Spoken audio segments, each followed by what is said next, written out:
Agreed, and I couldn't agree more about the undercards. Sometimes are the most exciting fights, and ironically enough, the guys who seem to put on, let's say, the less exciting fights are the ones that seem like they have a lot to lose, because it is either a positional fight for whether or not they're going to get a title shot, a contention, so on and so forth. But the money's not going to hurt them, I guess, really, as much as it is the guys who it's a non-issue with anyway, because they're fighting their ass off to try and get noted. The guys coming up who really need the money, they want more. Whole competition. But even in the George St. Pierre argument, here's something you have to appreciate. Okay, George St. Pierre never wrestled in high school. He didn't wrestle in some big Big Ten college, anything like that. He chews wrestlers up and spits them out.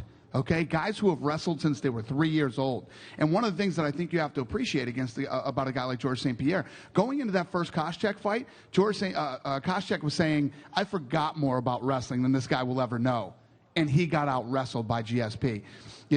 This fight, I guarantee you, Koscheck is expecting that, and it shouldn't be the same kind of fight. And I guarantee you got George St. Pierre down training with Freddie Roach, and I'm not saying, this is going to be a stand-up war, but I guarantee you George St. Pierre is prepared to stand up with this guy because he knows that he's going to be prepared for the wrestling. And part of the thing in being a well-rounded, good martial artist and someday hoping to be the best in the world is, whether a guy's a good wrestler, stand-up, whatever, you need to be able to deal with all these different guys and be able to take them out at whatever they do or stop them at what they're good at. And that's what George St. Pierre does. Cool. Just one other thing, I realized that there's other people with questions, and we can talk about this later. I might find some time for you after the show. Okay. You didn't even find that funny, actually. Fair enough. I'm hanging out here. You guys think I'm going to run out the door or something? I'm here. No, cool. I'll talk to most of the people here. Perfect. Cool. First of all, it wasn't I wasn't just critiquing the fact that when there's a technical fight going on that it's real boring. Really what I was referring to was the fact that guys, they're so afraid to lose that they're busy running around the ring. That's more what I was referring to. So again, I know we don't need to take up any more time about that. I love watching George St. Pierre when he's doing his thing, but it's just he's kind of leading others down a path to say wrestling is key maybe. And really the comment was just about not trying to divert fighters from just running away from others, you know what I mean, to not lose the fight. Anyway, so enough about that.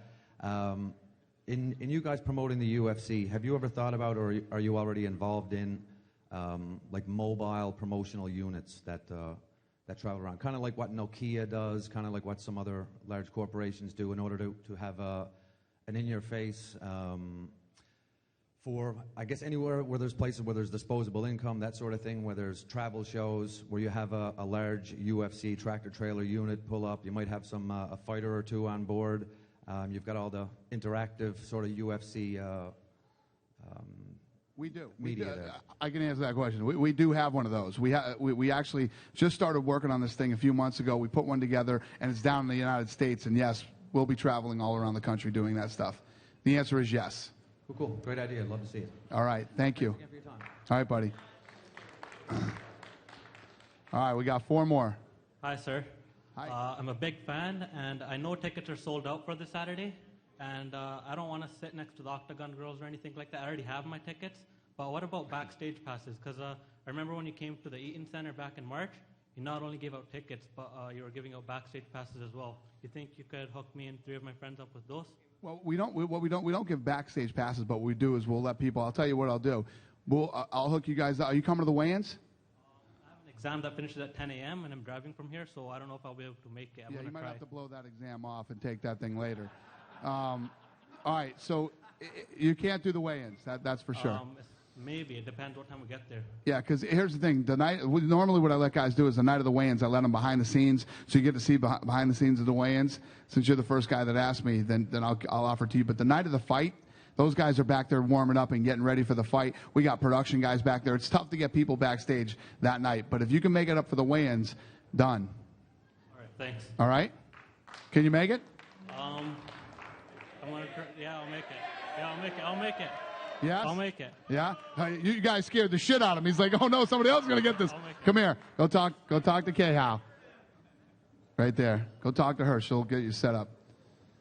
How's it going, Dana? Hey. First off, I'll start off by saying if he can't, I'll friggin' take his spot. But I'll start off with the first question. It was about the previous guy who was talking about some boring fights, so to speak, right?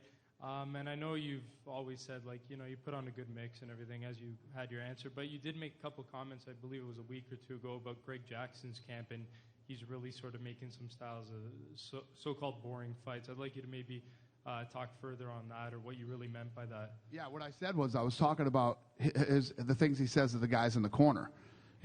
Basically telling guys, and where this all stemmed from was when we're sitting at the press conference and Nate Marquardt shows up completely adamant that he won that fight. My thing was, where are your cornermen? These guys are telling you won. You don't tell guys that in the middle of a fight. You got this round. You won this round. You won that round. Unless, like, I don't know. It's just I was talking more about his style of working in the corner. And to be honest with you, he actually made a statement regarding my statement that, it was a good comeback. It was a good statement. Listen, as fight fans.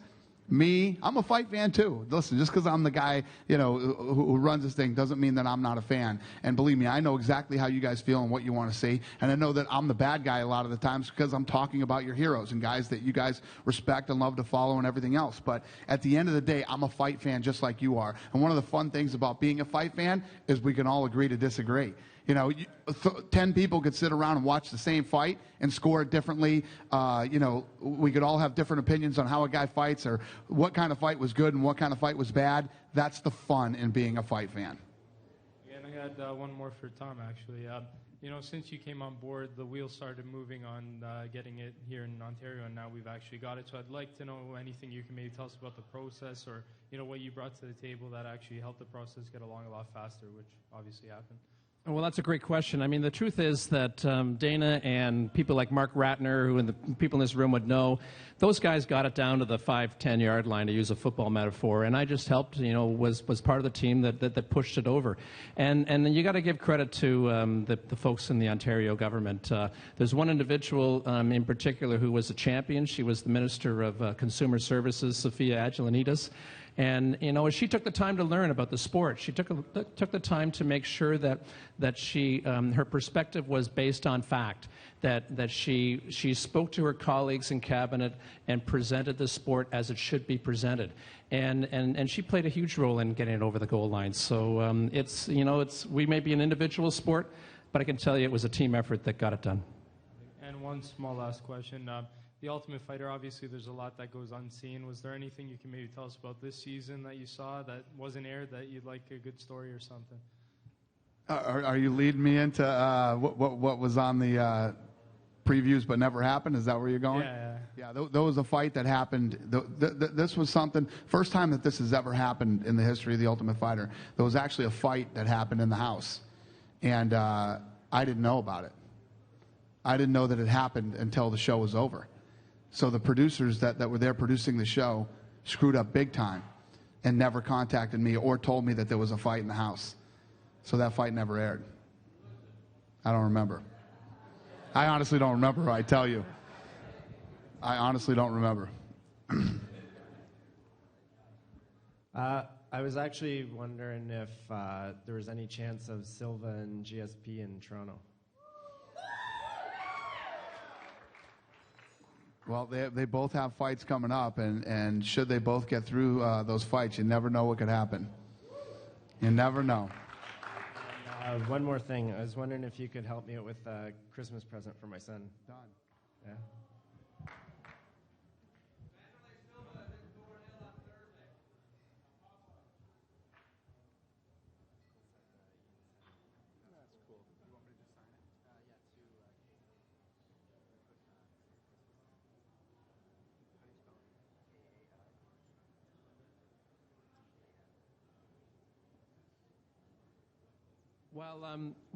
While Dana's signing these Christmas presents, just to remind everybody, we're going to go out in front of Real Sports Apparel, just across the hall here. We've got set up with Sam Stout and Claude Patrick, and Dana will be there as well. So we'll make sure you take care of everybody's needs before the day's out. And if you haven't had a chance to go to Montreal, I'm one of the lucky people that actually will be there, and I bet a bunch of people in this room will. Just remember it. We've got great opportunities to watch it live on pay-per-view. This is actually a great spot to watch it in terms of this screen behind me, and there's about 198 other screens here. And if you haven't had a chance to watch one of our events on the big screen, Cineplex Odeum have got a great program going on in Toronto. Lots of places to watch it. So make sure if you can't make it to Montreal, don't miss the fight.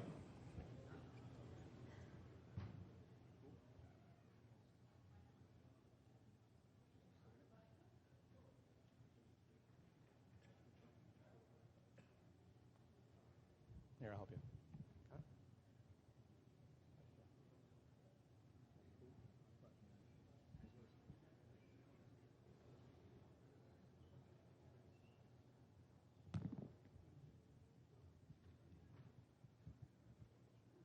Is this last question?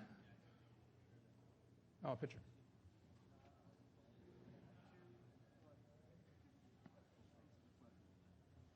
Merry Christmas. All right, my man. How you doing, Dana? Good. I've been a fan for a really long time. Thank you. And so's my buddy. Thank we you. watch every pay-per-view. I was here actually for Brock Lesnar on my birthday. I was in this bar. Oh, cool, man. All right. What I wanted to ask you about was about the fight that happened in the house. I remember at the beginning of the season they showed that like really briefly, and I was wondering like what happened. Like, they never showed it on the show. Like what? That's what I'm talking about. Yeah, it was crazy. What happened was a fight broke out in the house, and it wasn't good. It was a bad fight, and What's his name? The guy who got injured. I can't remember his name. The guy he got injured. Remember? yeah, I don't remember who it was Mark with. Stevens landed the punch. I don't remember the other guy. He like lost his first fight. I don't think he got on. I don't remember who it was, but what happened was after we started airing the first, we aired that first episode. That's when I found out that there was a fight in the house. They never told me. And the way anybody who's ever watched The Ultimate Fighter, when bad shit happens, they call me and I show up and we decide on what's going to go on. They never told me. And we actually had a new producer on the show this season. Guy never told me there was a fight. I'm surprised that it wasn't aired on part of the show. Yeah, what's crazy is this is the first time I've ever been asked this question. Yeah. Guys are on your shit. I saw it in the first episode, and I never forgot it. I was always waiting for it to happen on the show. It just never happened. Right. That's why. It was first of all, we couldn't air it. First of all, it happened. There was no repercussions. I never knew about it. It was just, it was bad news. Thanks for answering the question. Do you think me and my friend could get a picture with you, maybe, and you can sign our shirts? Love to. Done. Thank you. All right, and thank you all very much for coming today. We appreciate the support, and we're so pumped to come here. I can't tell you. Thank you very much.